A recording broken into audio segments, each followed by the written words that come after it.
আর তাদের বিচার করবেন না, আবার পুলিশ দিয়ে তাদের রাজনৈতিক কর্মসূচি আপনারা বাধা দিবেন, এত স্ববিরোধিতা ঠিক নয়।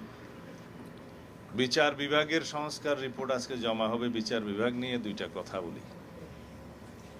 উচ্চ আদালত থেকে অধস্তন আদালত পর্যন্ত সর্বত্র যারা রাতের বেলা কোর্ট বসিয়ে আমাদেরকে গায়েবী মামলায় সাজা প্রদান করা হয়েছে, একজনও কি বাদ গিয়েছে?